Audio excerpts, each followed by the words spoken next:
Ladies and gentlemen, welcome back to the Soul Trackers walkthroughs of Dante's Inferno for play for the PS3. And we're going to continue our journey basically after defeating Cerberus, and we are stepping on his face there. Quite cool. And we're going to just continue through, and as you can see, the precipitation has begun from the clouds, and this is described in the poem as essentially just being like slush, gluttony, slush, and basically, you know, all types of defecation materials and stuff like that. Pretty gross. It's like raining shit, essentially. 30 pieces of silver. You have found a silver Judas coin. Beauty. So, out of 6, we have 2 full Judas bags. And we've upgraded a new relic. We'll take a look at that. Now, we have enough souls, I believe, to upgrade. I believe. Perhaps.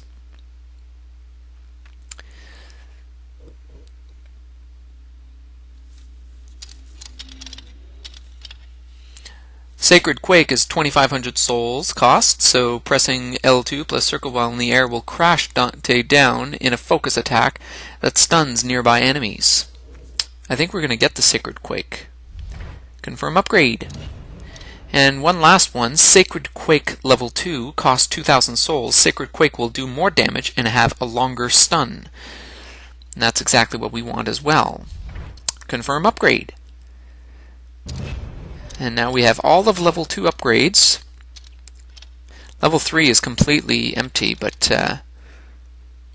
perhaps we can get Holy Devastation. Costs 3,000 souls. Pressing. Oh, we're not going to get that yet.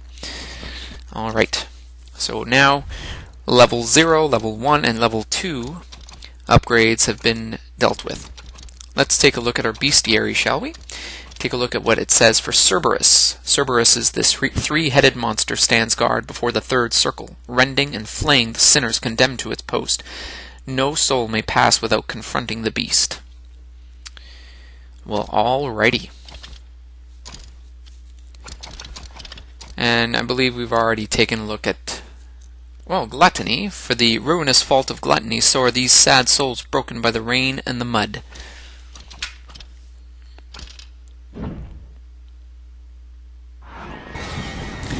So let us travel. Now these worms are pretty easy to beat once they grab you up, and it is very difficult to not get caught by these worms without getting injured. So if you do that, not a problem. Just press circle really fast, and you'll be able to injure them enough for them to let you go. And then you just keep fighting them until they're dead. But it's not that bad.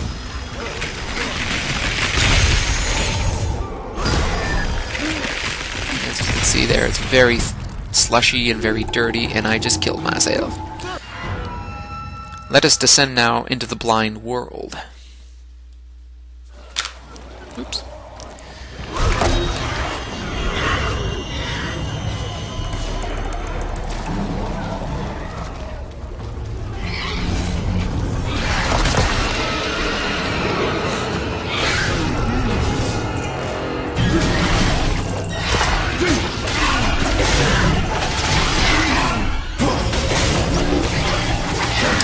Hack and slash, bitch. That's right.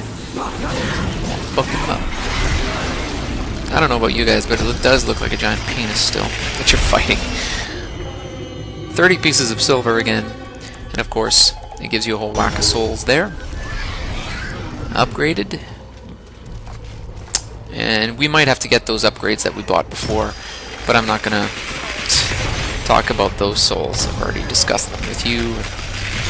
You don't want to hear my voice unnecessarily, and neither do I.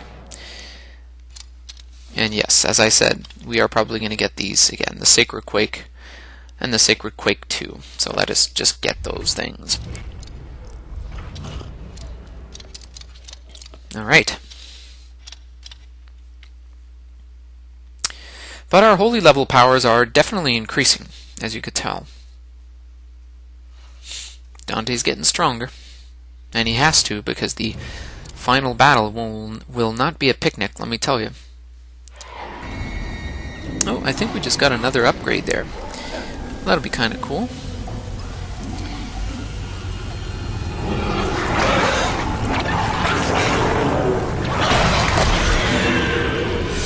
I wanted to make a special thank you again to... oh, I just got stuck in.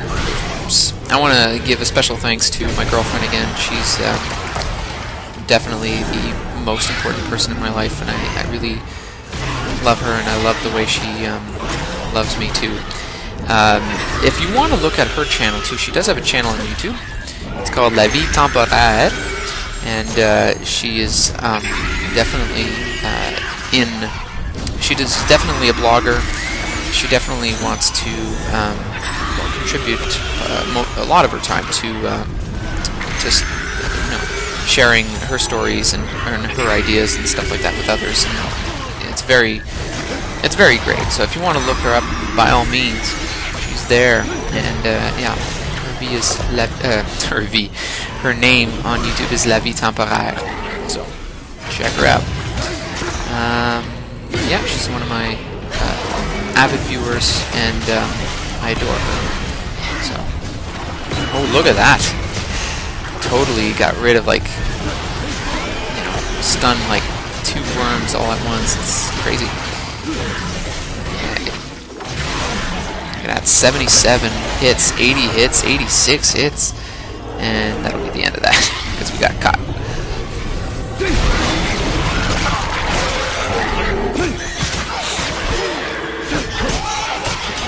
But yeah, essentially, there are no new enemies except those worms, and there is one more enemy that is introduced in Gluttony that is quite disturbing, and you'll see them later as we journey through the realm of Gluttony. But yeah, again, this is a fighting game. There's not much to it. It's, yeah, very self-explanatory. The game is not that difficult. As a matter of fact, it's easier than God of War in terms of it being linear, more linear than God of War. There's a little bit more separate paths you can follow, but even here, right, you can't go in there. It's basically straightforward. You go straight through. There are several hidden areas where you can get absolve people or get hidden items, but the majority of the game is pretty linear. Chiaco, anonymous citizen of Florence who spent his life gorging his appetites and now spends eternity in muddy depths of the 3rd circle of hell, which is reserved for the gluttonous.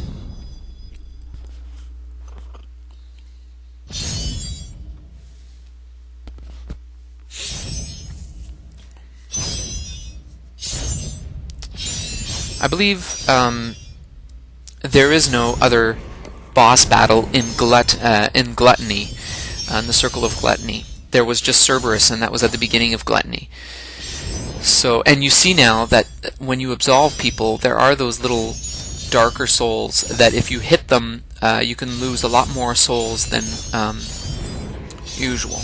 So make sure not to hit those. 840 bonus souls. That sounds pretty good to me. And essentially, Chiaco is a person that apparently Dante knows in the poem, and in real life, apparently. And I believe he was part of the other family that he belonged to. There were 2 rival families in Florence at the time that Dante was around. There was the Guelphs, and there was the Ghibellines, and they were referred to respectively in black and white. So the black Ghibellines, or the black Guelphs, rather, and the Ghibellines. And essentially there were 2 different factions for each party, and they didn't get along, let's just say, in political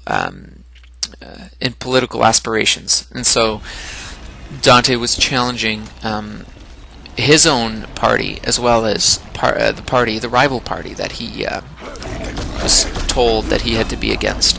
And so it's a very personal story. Not a lot of people believe it is, but he uses an epic scale, but essentially it is a very personal story that he decides to develop and publish. Questions that Dante answers or asks himself are questions that still resonate today, and that's why the poem is so popular. But we are almost done this video. We're going to jump into this mouth here.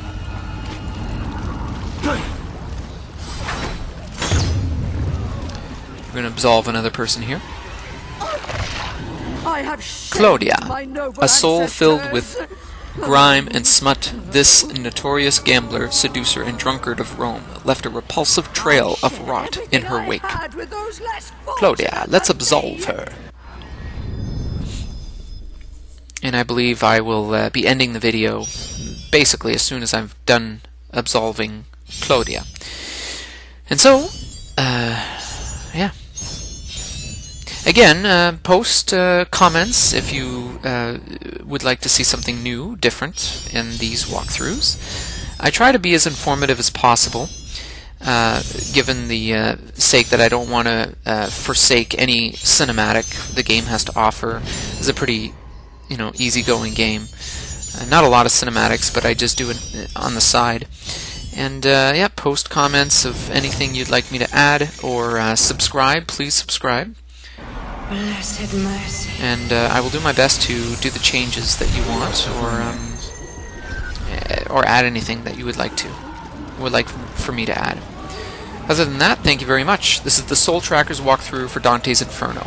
Ciao, bellas.